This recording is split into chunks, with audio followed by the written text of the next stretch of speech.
headquarters of Human Rights Protection Association at 40 Macleod Street, Calcutta, 17.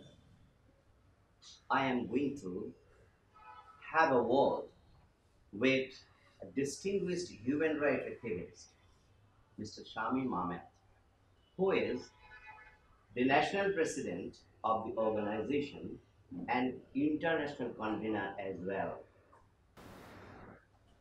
What we have commonly seen is he is known for his humanitarian activities around his country, not only here in West Bengal, but also outside. He is known for his humanitarian works. He has already earned a good name and fame in distribution of food, fighting against the hunger, distribution of water, distribution of medicine, and many other lines.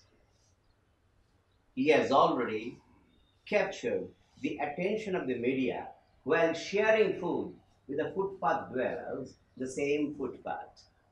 What an amazing display of humanism it was. And now, what we are watching to our surprise almost every Sunday, he is getting out of his residence, sometimes with a kettle full of tea, with some biscuits, sometimes with a box of medicine, okay, along with few other companions, reaching out to the poorest of the poor and destitutes of the city, and we discovered him among them, distributing them the tea, the biscuits, sometimes food, sometimes some sweets, sometimes medicine, and offering nursing as well. Now I'm going to have a word with him just to get an experience as to why he is doing this. Mr. Sami Mamet, we are here. Would you please tell me, elaborate something on what you're exactly doing on your Sundays. The Sunday is said to be a holiday, and you're observing holiday like this. नमस्कार। News लोकतंत्र के तमाम दर्शकों को मेरा नमस्कार। दरअसल Sunday आपने जो क्वेश्चन किया, संडे मनाने का हर आदमी का अपना अपना तरीका है। कुछ लोग संडे इस अंदाज में मनाते हैं कि अपनी फैमिली को लेके, बच्चों को लेके बड़े होटलों में जाते हैं, खाना खाते हैं, घूमते हैं, सिनेमा देखते हैं। कुछ लोग हैं कि अपने घर में अच्छा खाना पकवाते हैं, घर में बैठ कर बच्चों के साथ इंजॉयमेंट करते हैं। कुछ लोग अपने दोस्त यारों के साथ घूमते हैं, मस्ती करते हैं। तो हर आदमी की एक अपनी अपनी लाइफ है छुट्टी को मनाने का। मगर मेरा शुरू से रहा है कि जब मैंने अपने लाइफ का कुछ पार्ट ऐसा है, पता नहीं आपको कैसे ये मालूम हुआ, मैंने ये जो मेरा पर्सनल ये था और इसको मैं कभी किसी को शेयर भी नहीं करता था, बताता भी नहीं था। तो मगर ठीक है, इससे अगर हमारे कुछ लोगों को जैसे सबक मिलता है और इस तरह के कुछ गरीबों का भला हो जाए, कुछ लोग भी इस तरह से कर ले, अगर समाज का 1% लोग भी अगर इस पे आगे आ जाएं तो बहुत गरीब जो सड़क पे हैं उनको भला हो जाए। तो हम जो बोल रहे हैं इससे, इसलिए मैं इस बात को रख रहा हूँ। मेरा मकसद ये नहीं है कि हम पब्लिसिटी करें कि हमने ये कर दिया वो कर दिया, ऐसा कुछ भी नहीं है। अच्छा कोई काम होता है या लगता है कि मैं कुछ ने कुछ अच्छा किया तो इसका शेयर कुछ लोगों के साथ करनी चाहिए, ताकि हो सकता है कि आपके अच्छा काम देखकर कुछ लोग और अच्छा करने लगे। तो कभी कभी संडे नहीं मंडे नहीं जब देखता हूँ, कभी कभी जब भी इस तरह की बात आती है तो 3 बजे तक मैं सोचता रहता हूँ कि कब मुझे क्या करना है। तो छुट्टी खास करके अगर हॉलीडे रहा, छुट्टी रहा, तो छुट्टी में खास करके रात में 3-4 बजे तक हम सोते हैं, 4 बजे।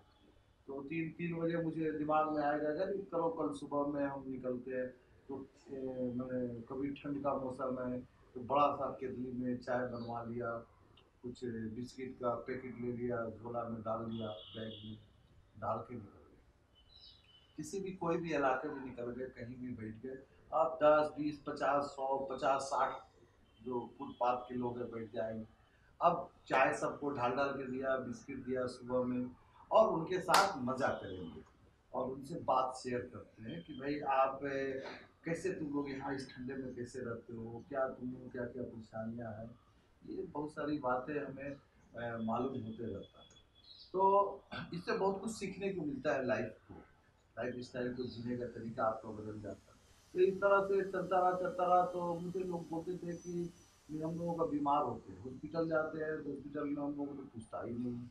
ये भी फैक्ट है कि जो मिडिल क्लास का फैमिली है या जिसका घर बाड़ी है, घर में रह रहा है, वो भी अगर किसी सरकारी अस्पताल में जाए तो हमें लगता है बेड मिलने में वक्त लग जाएगा, मिलता भी नहीं। ये भी सच्चाई। तो ये जो फुटपाथ पे जो लोग समाज का एक बड़ा तबका जो फुटपाथ पे रह रहा है उसको हॉस्पिटल में इलाज हो जाए, ये तो पॉसिबल नहीं है। ये तो सोचना भी समझिए कि इस युग में और इस सदी में सोचना समझिए कि वो बहुत मुश्किल है। तो मैंने कहा कि ठीक है, तुम लोगों का ये प्रॉब्लम है, तुम लोग शासन है, तुम लोगों को प्रॉब्लम होगा। फिर मैंने कुछ नर्स को ठीक किया, डॉक्टर बनाया, डॉक्टर का टीम तैयार किया, नर्स डॉक्टर, उसका एक तमाम दवाओं का एक किट बनाया और किट बना के और लेके निकलते थे। तो जो सामने में किसी का पाँव फूटा हुआ है, कहीं से पीप निकल रहा है, खून निकल रहा है, इस तरह से और उसी में मैला बैठा हुआ है, तो पहले उसका पूरा साफ ड्रेसिंग हम खुद करते थे, मेरे साथ नर्स की ड्रेसिंग करता था, करके फिर बैंडेज वगैरह कर दिया। करने के बाद उससे पूछ लिया कि तुम कौन एरिया में सोते हो, काहे कि फिर हमें नेक्स्ट हफ्ता में या 4 दिन 5 दिन के बाद फिर आके तुम्हारा ड्रेसिंग करना होगा। एक ड्रेसिंग में तो अगर बंधे रह जाएगा तो फिर और बीमारी, फिर कुछ मेडिसिन दवा डॉक्टर से दवा खरीद के और दवा भी जो है उसको हम लोग दे दिया करते थे।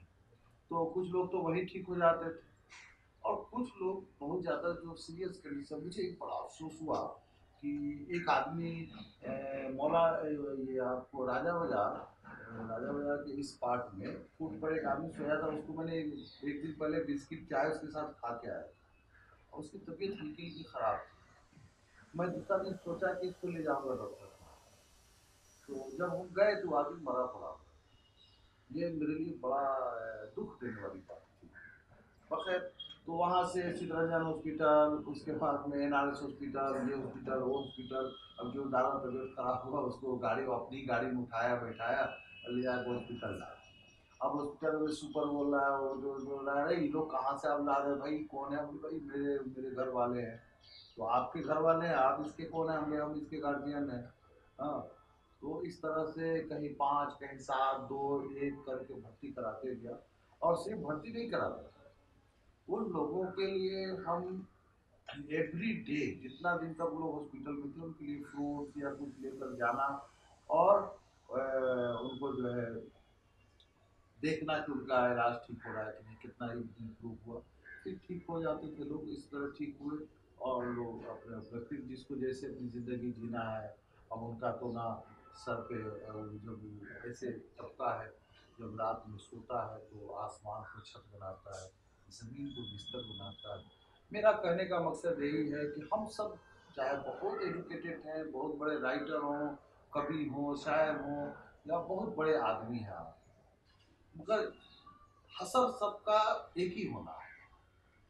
चाहे टाटा हो बिरला हो, मरेंगे उनको भी चिताई में जलाया जाएगा। अब मुसलमान में बहुत ज़्यादा अमीर होंगे तो उनको भी 2 गज जमीन मिल रहा है, 2 गज कफनी मिल रहा है, इससे ज़्यादा कुछ भी आपको नहीं मिल सकता। लोग कहते हैं कि आप जाएंगे तो खाली हाथ आए हैं खाली जाएंगे, मैं कहता हूँ कि खाली नहीं जाएगा, आपको तो लेके जाना पड़ेगा। खाली तो जरूर आ गए, लेके जाने के लिए तो आपको अपना अपना अमाल लेके जाना पड़ेगा। आपने दुनिया में क्या कर्तव्य किया है, वो पाप किया है कि पुण्य किया है, वो दोनों आपको अपने साथ लेके जाना पड़ेगा। तो मेरा कहना ये है कि अ, हर इंसान को अगर ये सोच ले कि मौत का कोई ठीक नहीं है, कब आएगा मौत, कब मुझे ले जाएगा, इसलिए हम रिक्वेस्ट यही करेंगे लोगों से कि अगर अपनी ज़िंदगी का कुछ हिस्सा इन लोगों के साथ गुजार कर देखें, मज़ा आएगा, अच्छा लगेगा। और इससे आज भी ये सिलसिला जारी है, ऐसा नहीं है कि ख़त्म हो गया है। आज भी हम निकलते हैं, कभी सैटरडे निकल गए, कभी संडे निकल गए, कभी और किसी दिन गाड़ी में ही डाल दिया सारा सामान और कहीं भी निकल गए। हाँ, कभी कुछ चप्पल ले लिया, कभी कुछ ले लिया। मैंने हम जाते हैं तो सोचते हैं कि हम बड़े लोगों सबसे मिलते हैं, उन लोगों से तो कोई मिलने वाला नहीं, मगर मुझे इन लोगों से मिल के बहुत अच्छा लगता है। और लोगों से आपके न्यूज़ चैनल के माध्यम से अपील करेंगे कि एक बार उन लोगों के साथ बैठिए, चाय पीजिए, और तब असल चाय का मज़ा आपको मिलेगा। और आपके अंदर ये एहसास हो जाएगा कि जाना सबको है, कोई यहाँ रहने नहीं आया है। हम लोग जो आया है उसे जाना है, जो पैदा हुआ है उसे मरना है। तो कुछ काम इस तरह का करें हम लोग। तो मैं इसी पर लोकतंत्र के तमाम चैनलों को मैं धन्यवाद देता हूँ कि आप आए और इस बात को आप। Thank you very, very much, Mr. Sami Mamet. We are actually amazed the kind of work and the kind of lifestyle you are maintaining. You are observing your Sundays and holidays like this. It's what an amazing experience for our viewers. So you have just heard about Shami Mame's Sundays, how he spared his time with the footpath dwellers and destitutes.